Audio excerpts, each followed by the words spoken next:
अस्सलाम वालेकुम, मेरा नाम शाहिद खान है। मस्ट है कि इस सीरीज़ में आज हमारा लेक्चर 7 है। इस लेक्चर में हमारा जो HTML जो हम पीछे देख रहे थे उसमें एक फॉर्म रह गया है। फॉर्म और कुछ थोड़ी बहुत प्रॉपर्टीज़ और रह गई हैं, वो हम इस CSS के अंदर ही देखेंगे। तो यहाँ से हम CSS शुरू करते हैं। तो सबसे पहले हम ये देखेंगे कि यहाँ पे चेक करें, इससे बताया कि CSS का इंट्रोडक्शन दिया हुआ है। ये कहता है कि CSS एक लैंग्वेज है जो क्या करती है, जो यूज़ होती है वेब पेज को स्टाइल करने में। आज तक जो भी हम वेब पेज बना रहे थे HTML के साथ, उसको अगर स्टाइल करना हो तो हम क्या यूज़ करते हैं, CSS यूज़ करते हैं। ठीक है, वो तो सिंपल स्केलेटन था ना पेज का। जो HTML जो करती है वो सिंपल स्केलेटन बनाती है, उसको जो उसके अंदर रंग करना, उसको यानी कि कुछ भी डिज़ाइन देना, उसको यानी कि अलाइन करना, और भी जितने भी स्टाइल हो जाते हैं, और जो भी स्टाइल आपको यहाँ पे नज़र आ रहे हैं वो CSS के ज़रिए हम देते हैं। HTML सिंपल क्या करती है, वेब पेज का स्केलेटन बनाती है। CSS का मतलब क्या है? CSS का मतलब है कैस्केडिंग स्टाइल शीट। CSS क्या करती है? CSS ये डिस्क्राइब करती है कि HTML का एलिमेंट किस तरह पेज स्क्रीन पे डिस्प्ले हो। स्क्रीन पे भी हो सकता है, मीडिया पे भी कोई भी मीडिया हो सकता है। ठीक है, प्रिंट मीडिया हो सकता है, पेपर मीडिया हो सकता है। तो उस पे HTML का एलिमेंट किस तरह डिस्प्ले हो, और ये हमारा लॉट ऑफ टाइम सेव करती है CSS। क्यों? जब हम देख रहे थे HTML हम देख रहे, तो हम देखते थे कि हम जो भी स्टाइलिंग करते थे, हम अपने वेब पेज के इनलाइन स्टाइल के ज़रिए स्टाइल करते थे। किस तरह कि अपने किसी भी एट्रीब्यूट के अंदर किसी भी एलिमेंट के अंदर स्टाइल का एट्रीब्यूट देते थे, उसमें स्टाइलिंग करते थे। अगर हमें सारे एलिमेंट को स्टाइल करना होता तो हम बार बार वही कोड रिपीट करते रहते, और ये काफ़ी डरावना बन जाता है जब यानी कि चेंजिंग करने के लिए कुछ अरसे बाद वेबसाइट खोलो तो यूज़र को खुद भी समझ नहीं आती कि ये एक पेज का कलर कितनी जगह से चेंज करना पड़ता है उसे। ठीक है, उस चीज़ को सेव करने के लिए हमारे जो CSS ने हमारी मदद की। CSS ने क्या किया, पूरे तमाम स्टाइल जो भी था एक पेज का, वो किसी भी सेपरेट फाइल बना के उसके अंदर रख दिया। अब जब भी यूज़र को कोई भी स्टाइल चेंज करना हो, उस फाइल में सिंपल चेंज करता है, पूरी वेब पेज जिस चीज़ के साथ वो स्टाइल शीट लिंक हुई होती है वहाँ पे वो स्टाइल रिफ्लेक्ट होता है। अब उससे नीचे देखें, सिंपल एक एग्जाम्पल बताई हुई है, एक HTML पेज बनाया हुआ है जिसके साथ मुख्तलिफ स्टाइल शीट लिंक की हुई है। ये मैं अगर क्लिक पे स्टाइल शीट चेंज होती जाएगी। ये मैंने 1 पे दबाया तो इसकी स्टाइल शीट जो इस पेज के साथ लगी हुई है उसका स्टाइलिंग इस पे आ जाएगी। अगर मैं स्टाइल शीट 2 पे दबाऊंगा, जो स्टाइल शीट 2 पे स्टाइलिंग लगी होगी वो इस वेब पेज पे आ जाएगी। अगर मैं स्टाइल शीट 3 को दबाऊंगा, जो स्टाइल शीट 3 में स्टाइल होगा वो इस वेब पेज पे अप्लाई हो जाएगा। अगर मैं 4 को दबाऊंगा, ये 4 वाला स्टाइल अप्लाई हो गया, इसी तरह 5 वाला स्टाइल अप्लाई हो गया। तो ये एक ही पेज पे डिफरेंट स्टाइल शीट भी लग सकती हैं। तो इसने देखें, ये नीचे बताया हुआ है कि CSS कौन सी बिग प्रॉब्लम को सॉल्व करती है। HTML आपको पता है कि अगर HTML में हम स्टाइलिंग के टैग लगाने शुरू कर दें तो वो काफ़ी नाइटमेयर बन जाएगा कोई भी किसी भी डेवलपर के लिए। तो यही चीज़ हुई थी कि उन्होंने एक फ़ॉन्ट टैग निकाला था जब HTML 3.2 में। इसने यही चीज़ यहाँ पर लिखी है कि when the tag like font and the color attribute were added to the HTML 3 specification, तो ये क्या था कि ये नाइटमेयर बन गया था वेब डेवलपर्स के लिए। तो ये चीज़ जो मैंने आपको ऊपर एक्सप्लेन की थी, करते थे कि जब भी डेवलपर कोई भी पेज डिफरेंट पेज डिज़ाइन करते तो उन्हें हर पेज के लिए फ़ॉन्ट देना पड़ता और कलर देने पड़ते। तो अगर कोई चेंजिंग होती तो वो हर स्टेप में जाके यानी कि हर एलिमेंट में जाके चेंज कर दे। तो ये काफ़ी लॉन्ग और एक्सपेंसिव प्रोसेस बन गया था। इस प्रॉब्लम को सॉल्व करने के लिए वर्ल्ड वाइड वेब कंसोर्टियम ने CSS को क्रिएट किया। CSS ने क्या किया, HTML के अंदर से स्टाइलिंग को जो स्टाइल करते थे वो रिमूव कर दिया। आप कर भी सकते हैं, लेकिन जो मेन स्टाइलिंग होती है वो .css फाइल के अंदर ही हम करते हैं। अब नेक्स्ट हम इसका सिंटैक्स देखेंगे। CSS की जो फाइल भी बनेगी उसे .css से सेव करेंगे। अभी हम अपना प्रोजेक्ट ओपन करते हैं। प्रोजेक्ट ओपन करने के लिए हम अपनी स्क्रीन पे जाते हैं और इधर यहाँ से बैच 1 ओपन किया। यहाँ पे हमारा CSS है। CSS में फोल्डर को ये लेक्चर 80 है, लेकिन 9 यहाँ पे लिखा हुआ है। 2 जो लेक्चर अंदर आएंगे वो हम HTML की सीरीज के अंदर ही अपलोड कर दूंगा मैं, तो वो बल्कि इसी के अंदर देख लेंगे। इधर हमने इसको VS कोड के अंदर ओपन किया। जो हमारा पिछला लेक्चर था हमने 6C पे एंड किया था। ठीक है, तो बाकी जितनी भी थोड़ी बहुत HTML जो रह जाएगी उसी के अंदर कवर करेंगे। तो यहाँ पे आए, यहाँ पे मैंने एक index.html एक बनाई। ठीक है, अगर स्टाइल शीट बनानी है तो मैं क्या करूँगा, यहाँ पे स्टाइल कोई भी नाम दे के, ठीक है, उसके आगे एक्सटेंशन क्या लगाऊंगा, डॉट सी एस एस, ये मेरी स्टाइल शीट बन गई। अब इसी तरह मैं अपने index dot H T M L के अंदर आया, वो मैंने बॉयलर प्लेट लिखा और यहाँ पे मैंने अपना टाइटल दिया, जो भी पेज को टाइटल देना होगा। यहाँ पे मैं इसको लिंक करने के लिए मैं क्या करूँगा, शॉर्टकट यूज़ करूँगा लिंक, और यहाँ पे कोलन दबा के सी एस एस लिखूंगा, सी एस एस लिख के एंटर करूँगा तो ये देखें पूरा एलिमेंट लिखा हुआ आ गया। इसमें क्या कहता है कि ये जो रिलेशनशिप क्या है, ये इस फाइल का स्टाइल शीट है और ये फाइल कौन सी है, style dot C S S है, ठीक है, करंट फोल्डर के अंदर पड़ी हुई है। इसे सेव किया, सेव करने के लिए यहाँ पे चेक करने के लिए यहाँ पे H1 दिया, H1 में अपना नाम लिख के और इसको यहाँ पे फाइल में जाके, तो यहाँ फाइल में जाके मैंने H1 लिखा। H1 का क्या करते हैं, कलर रेड कर देते हैं।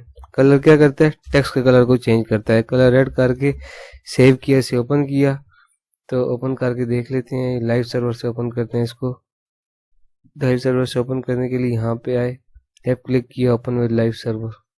ये मेरा लाइव सर्वर के अंदर ओपन हो गई। ये देखिए मेरी स्टाइल शीट यहाँ पे अप्लाई हो गई। स्टाइल शीट को अप्लाई करने के बाद आपने हमेशा याद रखना है कि इसके अंदर आपने, चलो वो मैं आपको आगे एक्सप्लेन करूंगा। यानी कि आगे नेक्स्ट जाते हैं हम CSS के अंदर, हम उसका सिंटैक्स देखते हैं, ठीक है। CSS का सिंटैक्स क्या है, उसने सिंपल यहाँ पे हमें समझाया हुआ है, लेकिन आपको इस तरह समझ नहीं आएगी, ठीक है। तो आपको मैं प्रैक्टिकली करके दिखाता हूँ। तो ये देखें अभी यहाँ पे अभी देखें ये सिंटैक्स में इसको बता रहा हूँ कि ये हमने एक एलिमेंट लिखा होता है HTML का H1, उसके अंदर अपना नाम दिया होता। अब CSS के सिंटैक्स कुछ इस तरह से है कि ये क्या चीज़ है, जो भी सिलेक्टर होगा वो यहाँ पे आएगा। यानी कि यहाँ पे सबसे पहले क्या आएगा कि यहाँ पे सिलेक्टर नेम यहाँ पे सिलेक्टर नेम आएगा, आगे यूं ब्रैकेट्स आएंगी, यानी कि कर्ली ब्रैकेट्स आएंगी आगे। इसके बाद क्या आएगा कि डिक्लेरेशंस आएंगी इसके अंदर। डिक्लेरेशन किस तरह आती हैं, यानी कि देखें पहले सबसे पहले सिलेक्टेड टैग का नेम आएगा, सिलेक्टेड सिलेक्टर का नेम आएगा, ठीक है।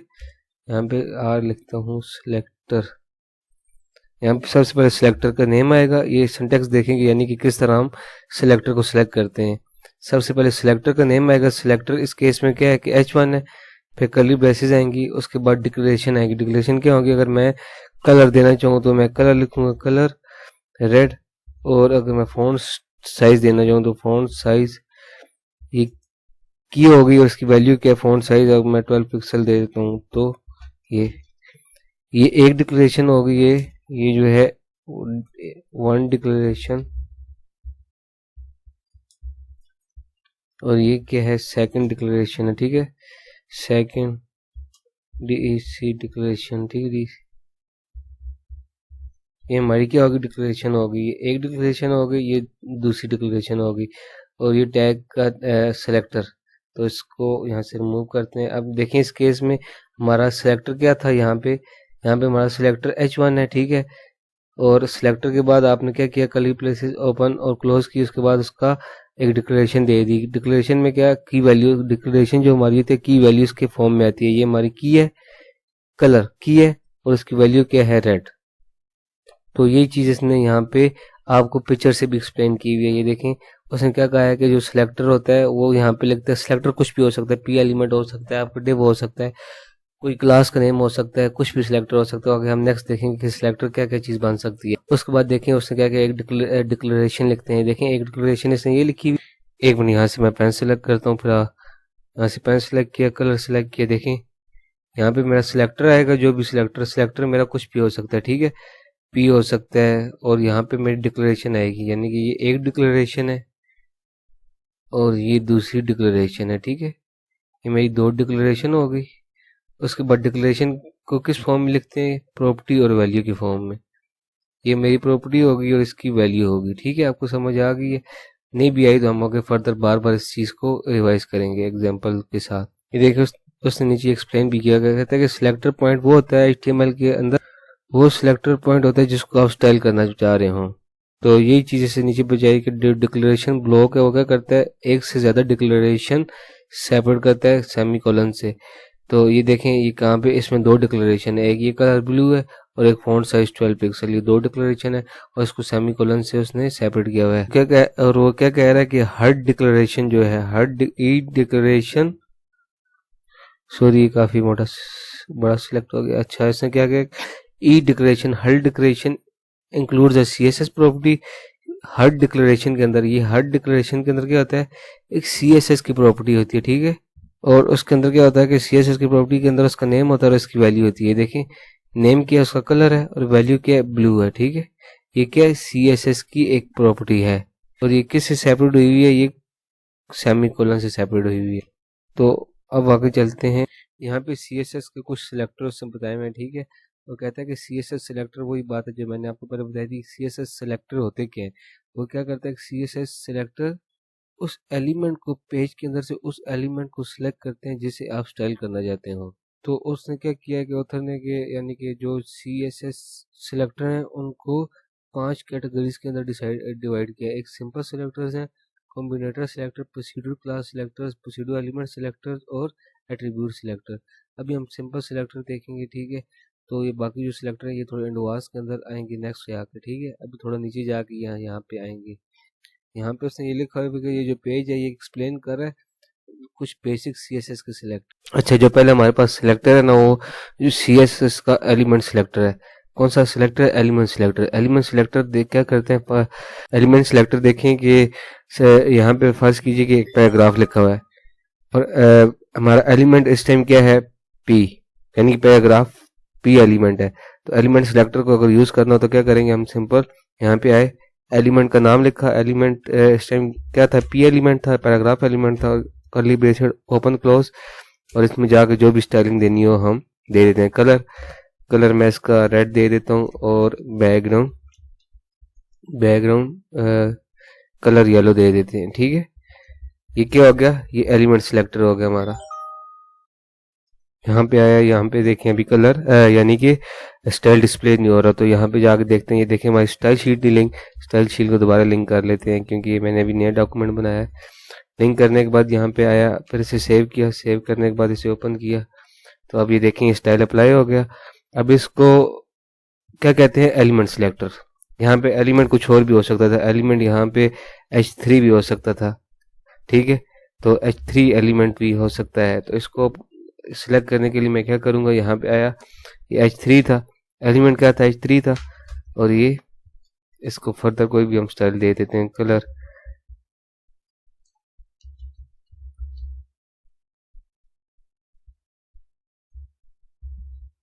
ये हमारा एलिमेंट सिलेक्टर हो गया। नेक्स्ट देखते हैं हमारे पास क्या है, आईडी सिलेक्टर और क्लास सिलेक्टर आपने देखे थे, ठीक है।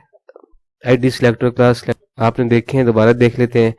किसी भी एलिमेंट को सिलेक्ट करना हो तो आप आईडी से भी सिलेक्ट कर सकते हैं। अभी ये था, ये हम सिर्फ एलिमेंट के नेम से सिलेक्ट करें, ठीक है। ये एलिमेंट सिलेक्टर होता है, उसके नेम से सिलेक्ट करना। तो इसमें भी काफ़ी इशू आता है। इसमें इशू ये आता है कि अगर 2 पैराग्राफ आ जाए तो वो स्टाइलिंग क्या होती है दोनों पैराग्राफ पे, या 3 आ जाए वो सेम स्टाइलिंग क्या होती है, तीनों पैराग्राफ पे अप्लाई हो जाती है, क्योंकि नेम तो देखें तीनों का सेम है, इसका भी पी है, इसका भी पी है और इसका भी पी है। इस इशू को सोल्व करने के लिए फिर आगे क्या आता है कि हम चाहें कि किसी एक पैराग्राफ पे स्टाइलिंग आए तो फिर आईडी या क्लास सिलेक्टर आप यूज कर सकते हैं।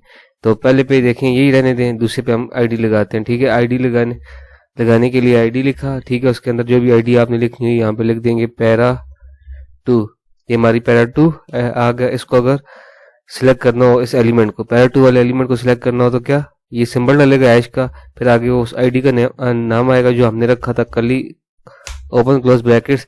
इसके अंदर हम कलर अब कुछ भी दे दें, कलर ग्रीन, ग्रीन, और बैकग्राउंड आप इसका येलो दे दें। तो अभी चल के देखते हैं, सॉरी यहाँ पे ये देखें, अब समझ आई, यानी कि अब देखें जो पैराग्राफ था ना उस पे वही स्टाइल अप्लाई हो रहा है। देखें जो पी के ऊपर अप्लाई हुआ है वो यहाँ पे पहले वाले पे अप्लाई हो रहा है, और थर्ड वाले पे अप्लाई हो रहा है। सेकंड वाले पे हमने आईडी यूज की थी तो इस वजह से उसका आईडी आ गया। अब मैं चाहता हूँ कि यार तीसरे पे कोई और स्टाइल आ जाए, तो अभी ये कौन सा सिलेक्टर था, ये आईडी वाला। यहाँ पे देखेंगे जो सिलेक्टर था ये CS आईडी सिलेक्टर हमने पढ़ा था, ठीक है। और ये यूनिक होना चाहिए हर पेज के ऊपर, ये नहीं कि पैरा 2 इसकी भी आईडी हो और पैरा 2 इसकी भी आईडी हो तीसरे पैराग्राफ की, इस तरह नहीं होना चाहिए, ये यूनिक होना चाहिए, ठीक है।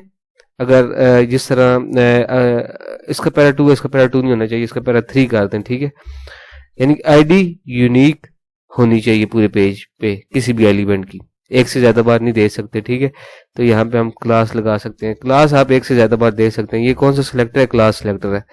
क्लास के लिए यहाँ पे क्लास लिखा, उसके बाद उस नाम लिख दिया जो भी क्लास नेम होगा। तो मैं क्या करूंगा, यहाँ पे आके सिंपल नीचे आया, तो अभी क्लास को किस तरह पीरियड लगाते हैं, ठीक है। यहाँ पे मैं इसको थोड़ा सा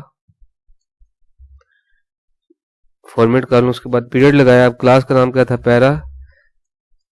पैरा थ्री के बाद यहाँ पे लिखा, और क्लास में जो भी मैं स्टाइल देना चाहे मैं यहाँ दे दूंगा, ठीक है। कलर और बैकग्राउंड ही या कुछ और दे देते हैं, ठीक है। कलर पर्पल, बैकग्राउंड येलो दे देते हैं।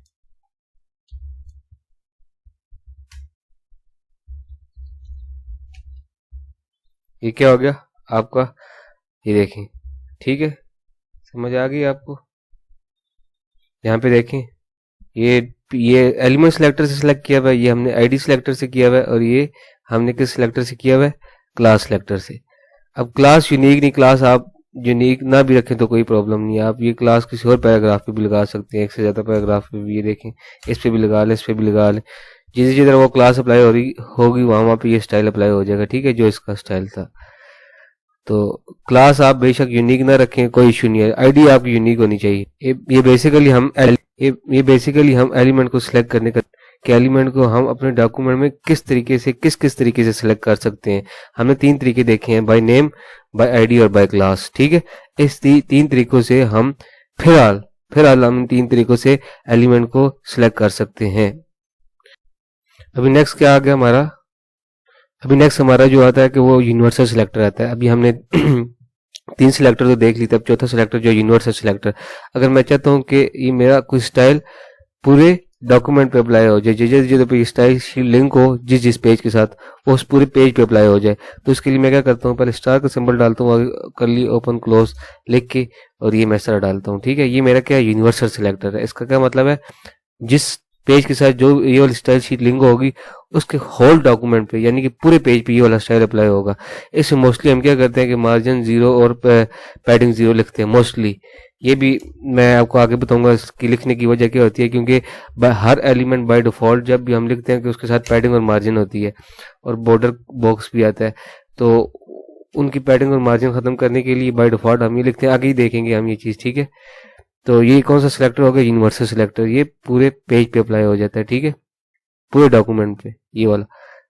इसका सिंटैक्स क्या है एक बार मैं दोबारा लिख देता हूँ। स्टार लिखा, ठीक है, ये उस तरह लिखा, ये आपका क्या हो गया? यूनिवर्सल सिलेक्टर हो गया आपका ये वाला।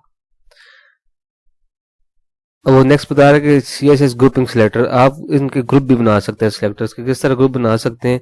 फर्ज कीजिए कि यहाँ मैंने पैराग्राफ लिखे, ठीक है, यहाँ पे एक पैरा 3-4 पैराग्राफ बना के मैं वापस आता हूँ। ये देखिए यहाँ पे मैंने 3 पैरा बनाए, एक H3 बना ली और एक H4 बना लिया। अब मैं चाहता हूँ उनकी ग्रुपिंग करके एक ही बार सिलेक्ट करूँ, तो मैं क्या करूँगा, यहाँ पे आया, इस सब को मैंने क्या किया, हटाया यहाँ से। तो ग्रुपिंग किस तरह करते हैं? ग्रुपिंग किस तरह करते हैं कि सबसे पहले मैंने कौन सा सिलेक्ट करना है? पैराग्राफ सिलेक्ट करना है। उसके बाद मैंने कौन सा सिलेक्ट करना है? पैराग्राफ के साथ मैंने H3 करना है और H4 करना है, ठीक है। यही मेरे 4 मेरा ख्याल में एलिमेंट है। ये मेरे क्या हो गए? ये चारों सिलेक्ट हो गए। तो इनका मैं कलर और इकट्ठा चेंज कर सकता हूँ। ये कौन सी है? ग्रुपिंग। एक कलर मैं इसका रेड दे दिया और बैकग्राउंड येलो दे देता हूँ। ये क्या? ग्रुपिंग सिलेक्टर, यानी कि इकट्ठे अगर सिलेक्ट करने हो तो ये देखें, ठीक है, इकट्ठा स्टाइल अप्लाई हो गया। ये क्या? ग्रुपिंग सिलेक्टर है। वो H1 H2 और पैराग्राफ तीन को अलग अलग, जैसे पहले इसने क्या किया हुआ था? स्टाइल अप्लाई किया हुआ था। अब जब ग्रुपिंग में आई इसने एग्जांपल क्या किया, ये तीनों पे इकट्ठा अप्लाई कर दिया। इस तरह लिखा, कॉमा से सेपरेट किया तीनों, और कर्ली ओपन क्लोज ब्रैकेट लगाई और अंदर स्टाइल दे दिया। तो ये हमारे आज का लेक्चर हम यही एंड करते हैं। तो मिलते हैं नेक्स्ट लेक्चर में। अल्लाह हाफिज।